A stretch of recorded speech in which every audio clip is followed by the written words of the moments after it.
पिछले क्लास में हम लोग जो है ना लैब प्रोसेस के बारे में देख रहे थे। क्लास 10 बुक यानी CRT चैप्टर 6 लैब प्रोसेस के बारे में देखना है। पिछले क्लास में भी कुछ डिस्कशन किए थे लैब प्रोसेस के बारे में, उसी को कंटिन्यू करना है आज। तो हम लोग lab process, what are lab process, इस पर डिस्कशन किए थे कि वाटर लैब प्रोसेस हमारा बॉडी जो है उसको मेंटेन रखने के लिए मेंटेनेंस प्रोसेस कंटिन्यू रहता है। सेल जो डैमेज होता है, ब्रेक डाउन होता है, तो उसको मेंटेन करने के लिए सेल मेरा डैमेज ना हो, ब्रेक डाउन ना हो, तो मेंटेनेंस प्रोसेस कंटिन्यू चलते रहता है, चाहे हम काम कर रहे होते हैं या रेस्ट में रहते हैं उस वक्त भी। तो इसके लिए मेंटेनेंस प्रोसेस कंटिन्यू बना रहे, इसके लिए हमको एनर्जी की ज़रूरत होती है। एनर्जी हमको कहाँ से मिलता है? बाहर से मिलता है। एनर्जी के लिए हम लोग क्या करते हैं? भोजन, फूड से हमको एनर्जी मिलता है। भोजन हम खाते हैं, वहाँ से एनर्जी मिलता है। तो एक मेंटेनेंस प्रोसेस, तो मेंटेनेंस प्रोसेस ही आपका जो है ना लैब प्रोसेस है।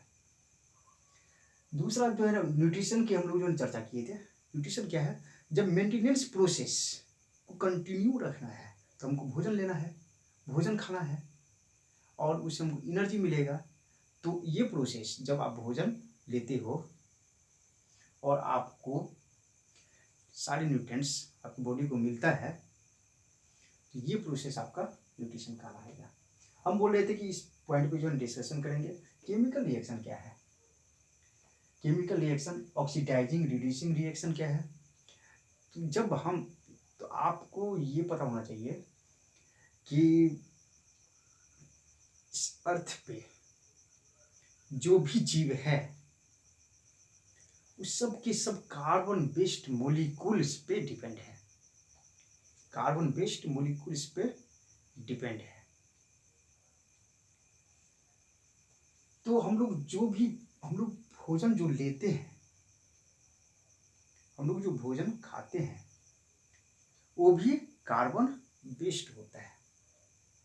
जैसे हम लोग चावल खाते हैं, गेहूँ खाते हैं, आलू खाते हैं, तो उसमें कार्बोहाइड्रेट्स होता है और कार्बोहाइड्रेट्स आपको ग्लूकोज में चेंज हो जाता है, जिसको हम लोग भोजन के रूप में लेते हैं। तो ग्लूकोज जिसका फॉर्मूला होता है C6H12O6, कार्बन है इसमें, यानी कि ये ग्लूकोज यानी कि कार्बोहाइड्रेट्स, इसमें आपको कार्बन है। ये जो मोलिक्यूल्स है ये कार्बन बेस्ड है। तो इसीलिए प्रत्येक जीव का, चूंकि प्रत्येक जीव को सरवाइव करना है तो उसको भोजन तो खाना ही होगा, और भोजन में कार्बन ग्लूकोज पाया जाता है।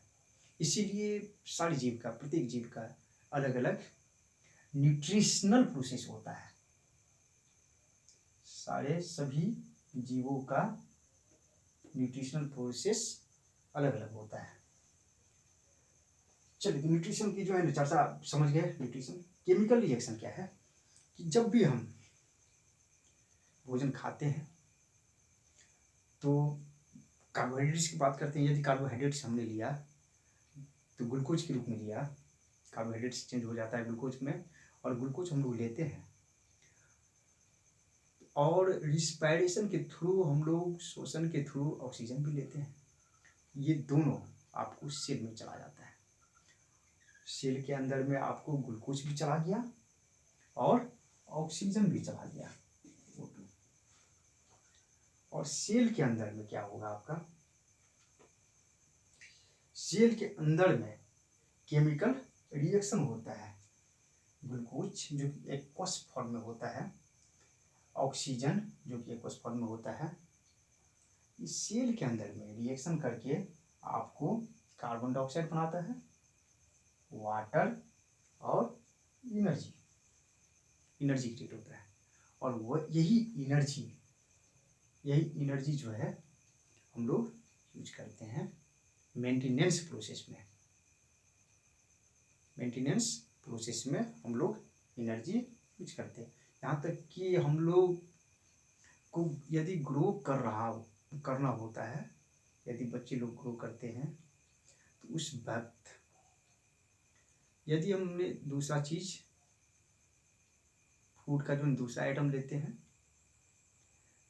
तो फूड के उस आइटम से वो जो भी न्यूट्रिएंट्स मिलता है, जैसे प्रोटीन, विटामिन, मिनरल्स, तो उसको भी एनर्जी की जरूरत होती है। उसके मोलिकुल्स को भी मूवमेंट के लिए एनर्जी की जरूरत होती है। एनर्जी हमको मेंटेनेंस प्रोसेस में हर हालत में चाहिए। तो ये जो है ना, आपको एनर्जी कहाँ से मिलेगा?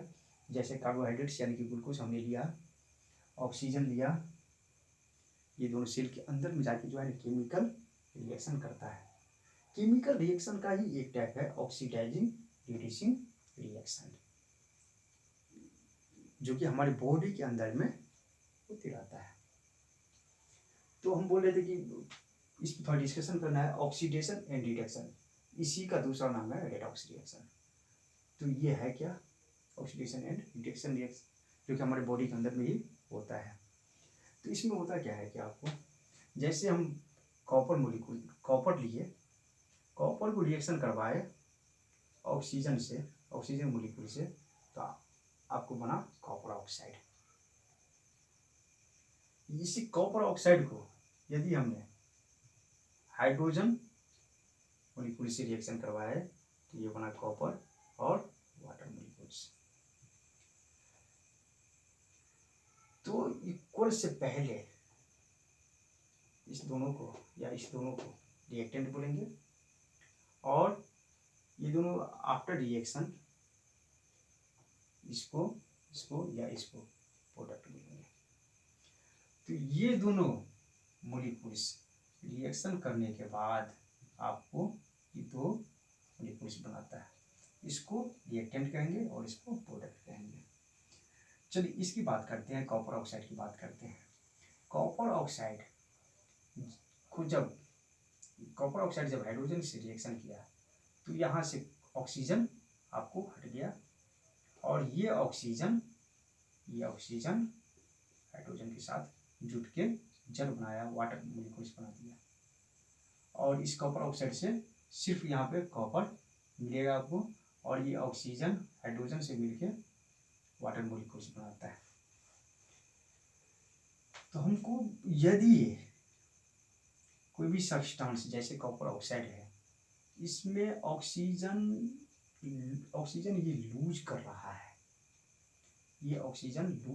है, यानी कि ऑक्सीजन की कमी हो रही है इसमें, और ये हाइड्रोजन मोलिक्यूल्स यानी कि हाइड्रोजन गैस ये ऑक्सीजन ले रहा है, यानी कि ये ऑक्सीजन गेन कर रहा है। तो ये गेन करके आपको क्या बना दिया? Water molecules. इसमें हाइड्रोजन के साथ ऑक्सीजन आ गया, और इसका ऑक्सीजन ये लूज किया, तो ये सिर्फ कॉपर। तो यहाँ पे एक सब्सटेंस ऐसा है जो कि ऑक्सीजन को लूज कर रहा है, और दूसरा सब्सटेंस ऑक्सीजन दे रहा है। तो हम लिख रहे हैं यहाँ पे, if a substance gain oxygen, यदि कोई सब्सटेंस जैसे यहाँ पे हाइड्रोजन गैस ऑक्सीजन ले रहा है, gain oxygen, if a substance gain oxygen during reaction के दौरान यदि कोई सब्सटेंस ऑक्सीजन ले रहा है उसको ऑक्सीडाइज्ड कहेंगे। If a substance lose oxygen, जैसे ये लूज कर रहा है oxygen during reaction, it is said to be reduced, इसको रिड्यूस्ड कहेंगे, रिडक्शन। यानी कि आपका जो है क्या हो रहा है, यहाँ पे ये ऑक्सीजन को लूज कर रहा है, तो इसका क्या हो रहा है? ऑक्सीजन लूज कर रहा है तो इसका रिडक्शन हो रहा है, और ये ऑक्सीजन गेन कर रहा है, यहाँ पे ये ऑक्सीजन गेन किया तो इसका ऑक्सीडेशन हुआ। यानी कि यदि किसी सब्सटेंस का ऑक्सीजन बढ़ रहा है, ऑक्सीजन का बढ़ना ऑक्सीडेशन, ऑक्सीजन का कम होना रिडक्शन। यानी इसका रिडक्शन हो रहा है क्योंकि ये ऑक्सीजन को लूज कर रहा है और इसमें ऑक्सीजन बढ़ा तो इसका ऑक्सीडेशन हुआ। तो आपको जो ना ऑक्सीडेशन रिडक्शन के बारे में समझ में आ गया होगा। यदि किसी केमिकल रिएक्शन में इसमें सिर्फ क्या हो रहा है, ये ऑक्सीजन दिया तो इसका क्या हुआ, ऑक्सीडेशन हुआ सिर्फ। तो ऐसा रिएक्शन जिसमें दोनों एक साथ हो, ऑक्सीडेशन भी हो रिडक्शन भी हो, ऑक्सीडेशन भी हो रिडक्शन भी हो, तो वैसे रिएक्शन को रेडॉक्स रिएक्शन कहेंगे।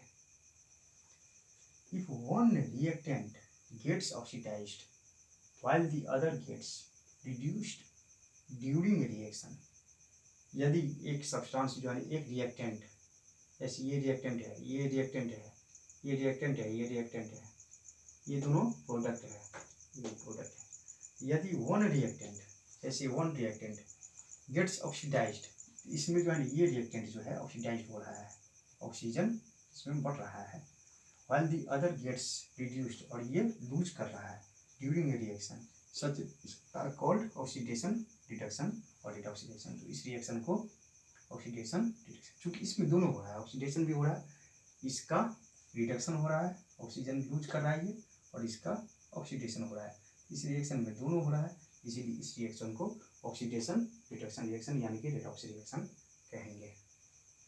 इसका जो है क्या हो रहा है आपको, रिडक्शन, और इसका ऑक्सीडेशन। तो हमारे बॉडी के अंदर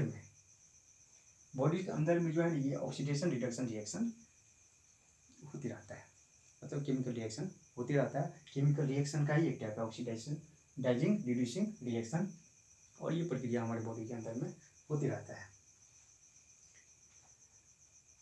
इसी रिएक्शन, तो जब हम जैसे हम लोग ग्लूकोज लिए और ऑक्सीजन गया हमारे बॉडी के अंदर में, तो कार्बन डाइऑक्साइड बना, वाटर बना और एनर्जी बना, तो इसको रिस्पायरेशन रिएक्शन कहेंगे, इसको रिस्पायरेशन कहेंगे। तो हमारी बॉडी के अंदर में जब हम ग्लूकोज लेते हैं, ऑक्सीजन भी जाता है, और सेल के अंदर में जो रिएक्शन होता है, केमिकल रिएक्शन होता है, यानी कि हमारे बॉडी के अंदर में ऑक्सीडाइजिंग रिड्यूसिंग रिएक्शन होते रहता है। तो हमारी बॉडी के अंदर में यदि हम ग्लूकोज लिए, ऑक्सीजन लिए, और ये रिएक्शन आफ्टर रिएक्शन करने के बाद ये सब प्रोडक्ट दिया, कार्बन डाइऑक्साइड, वाटर और एनर्जी, तो इसको रिस्पायरेशन कहेंगे, इस प्रक्रिया को रिस्पायरेशन कहेंगे। डिफ्यूजन की चर्चा करेंगे। डिफ्यूजन में क्या है कि कुछ जीव ऐसे हैं जो कि यूनिसेलुलर है, जैसे कि अमीबा, आप लोग को पता होगा यूनिसेलुलर है। तो उसमें चूँकि सिंगल सेल होता है, तो उसमें सारा प्रक्रिया जो है डिफ्यूजन प्रोसेस के थ्रू होता है, डिफ्यूजन प्रोसेस के थ्रू होता है। लेकिन मल्टी सेलुलर जैसे ह्यूमन हम लोग, चूँकि वो सिंगल सेल होता है, उसका बॉडी जो है ना एनवायरनमेंट के संपर्क में रहता है, और डिफ्यूजन प्रोसेस के थ्रू जो है उसमें सारा प्रक्रिया हो जाता है। लेकिन मल्टी सेलुलर ऑर्गेनिज्म जैसे हम लोग ह्यूमन हो गए, तो हम लोग का बहुत ऐसा ऑर्गन है जो कि बॉडी के अंदर में है और एनवायरनमेंट के संपर्क में नहीं है। तो diffusion process multi cellular organism में संभव नहीं है, तो हम लोग में डिफ्यूजन प्रोसेस संभव नहीं है। तो क्या संभव है, तो जैसे हम लोग जो है, हम लोग के बॉडी के अंदर में जो है ना, जैसे ग्लूकोज लिए, ऑक्सीजन लिए, तो ग्लूकोज भोजन के रूप में लिए, ऑक्सीजन, तो रिस्पायरेशन का प्रक्रिया जो कि आपको सेल तक पहुंचाना है, ऑक्सीजन को, ग्लूकोज को, आफ्टर डाइजेशन ग्लूकोज ये जो है सेल तक पहुंचाना है।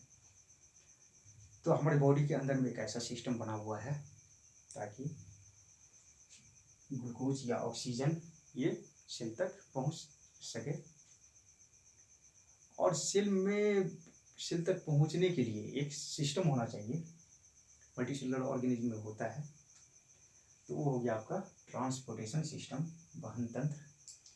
तो ये ट्रांसपोर्टेशन सिस्टम के थ्रू जो है ऑक्सीजन या ग्लूकोज बॉडी में के प्रत्येक सेल तक पहुंचाया जाता है। और वहाँ पे केमिकल रिएक्शन होने के बाद जो प्रोडक्ट बनता है, जैसे कार्बन डाइऑक्साइड बना, वाटर बना, एनर्जी बना, तो जैसे कार्बन डाइऑक्साइड जो कि हमारे काम का नहीं है, यूजली से है, तो उसको बाहर भी लाना है। तो यही ट्रांसपोर्टेशन सिस्टम क्या करेगा, उसको वापस सेल से, जो कि ब्लड के थ्रू वापस आपको बाहर निकाल दिया जाता है। ब्लड के थ्रू वापस आएगा और एक्सहेलेशन करने के बाद हम लोग उसको बाहर निकाल देते हैं। तो ये काम जो है बॉडी के अंदर में पहुंचाने का और बाहर निकालने का काम ट्रांसपोर्टेशन सिस्टम करता है। एक्सक्रिएशन में आपको यही कि जैसे ये कुछ ऐसे आफ्टर रिएक्शन के बाद में कुछ ऐसा चीज़ बन जाता है जो कि हमारी बॉडी को हानि पहुंचा सकता है। तो उसकी ज़रूरत नहीं है हमारी बॉडी को, तो उसको बाहर निकलना हालत में ज़रूरी है। तो जैसे कार्बन डाइऑक्साइड हमको नहीं चाहिए, हमारी बॉडी को नहीं चाहिए, तो इसको निकालना ज़रूरी है। तो ये ट्रांसपोर्टेशन सिस्टम क्या करेगा, सेल के अंदर में यदि कार्बन डाइऑक्साइड बना उसको बाहर निकालेगा। तो एक्सक्रिएशन, उत्सर्जन, इसके थ्रू जो है आपको बाहर निकाल दिया जाता है। और ढेर सारी चीज़ और बहुत ऐसा चीज़ बनता है हमारे बॉडी के अंदर में, तो रिएक्शन होती रहता है और ढेर सारी चीज़ ऐसा बनता है जिसको हमको बाहर निकालना होता है। तो वो एक्सक्रिएशन के थ्रू बाहर हो जाता है। ये भी एक आपका प्रोसेस है कि ऐसा प्रोसेस जिसके थ्रू जो है ना कुछ ऐसा चीज़ बन गया जो कि बॉडी को ज़रूरत नहीं है, तो वो प्रोसेस आपका एक्सक्रिएशन का आएगा। तो इस पे हम लोग जो है ना चर्चा कर लिए और इसके आगे नेक्स्ट